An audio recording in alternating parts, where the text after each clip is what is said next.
Hi, I'm Scott Willison, owner of the Confluence Fly Shop in Bellingham, Washington. It's another odd year in Western Washington here, and we have our every other year pink run going on. Not a stellar run this year, but there are definitely a few pinks around. So, of course, I'm going to share with you one of my favorite pink flies to fish on our local rivers. This one is called the Pink Torpedo, and it's a pretty easy, straightforward fly to tie.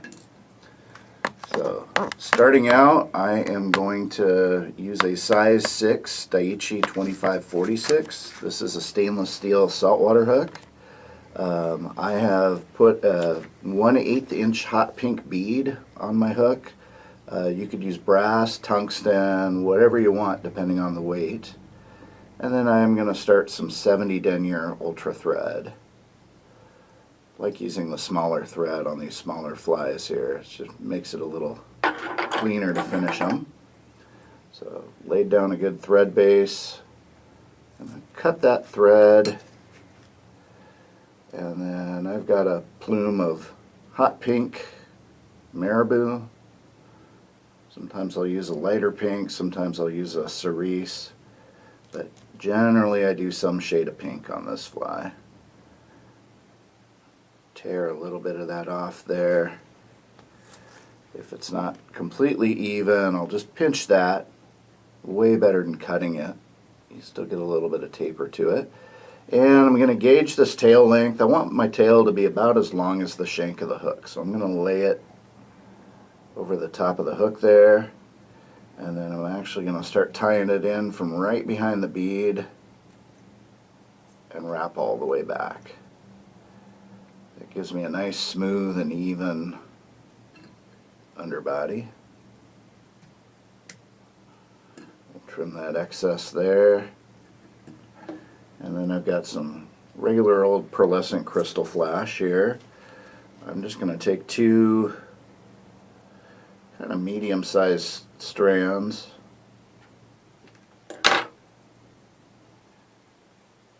Want them at least as long as the tail, and I'm going to bind those down in the center and then fold the ends back. That is the way to tie in flash so it doesn't slip out. And then I'll kind of trim those up. They don't all need to be a uniform length. In fact, I like it better. You got some longs and some shorts in there. Next, I've got some holographic silver diamond braid. And just like the marabou, we're going to tie that in up toward the bead, wrap back over it for a nice, smooth underbody.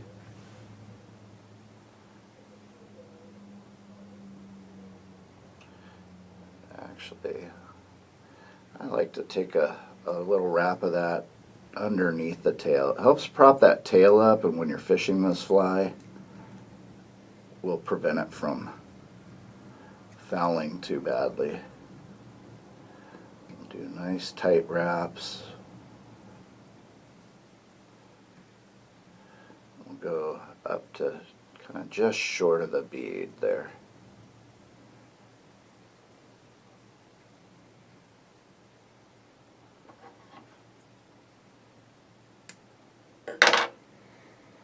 Trim that up. Lay a nice little thread base here for this next step. I'm going to pull out a length of thread, double it over for a loop. This is going to be a dubbing loop here. And then always make sure to go around the base of the loop once or twice to close that loop. Then I got my all-time favorite dubbing spinner here, the stone faux.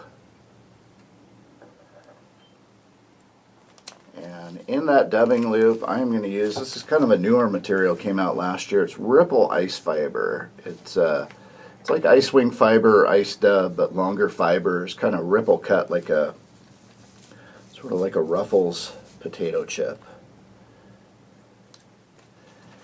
And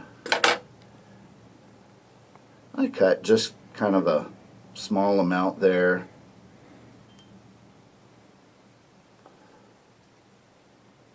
about an inch, inch and a half long. I'm just going to carefully insert that into the dubbing loop, and then we'll spin that up.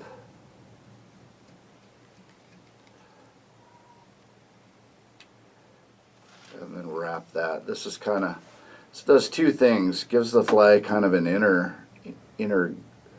little bit of subtle flash there.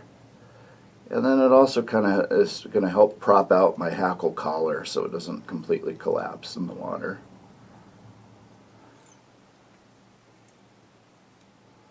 I've got that tied off.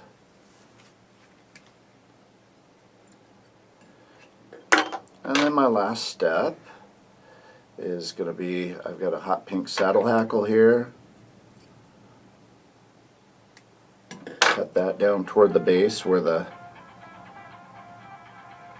stem is kind of starts to get thinner, and we'll tie that in by the base right behind the bead.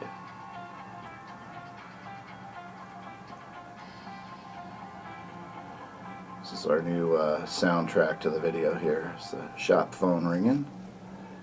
Alright, now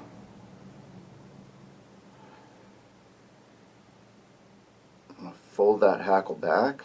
Oops, didn't quite tie that in as securely as it needed to be. There we go. As I'm wrapping, I like to really fold that first wrap under there so I can get everything flowing backwards. And I'm going to take one, ends up being about 1.5 to 2 turns of hackle there. Not a lot. I want this to really be able to move and breathe in the water. Yeah, so I've got that locked into place.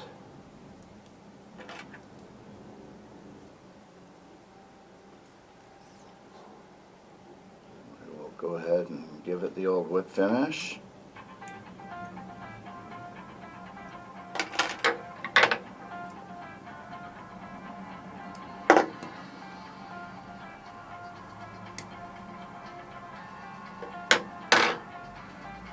And there you have it, the pink torpedo. Go out and fish it on your favorite pink salmon river.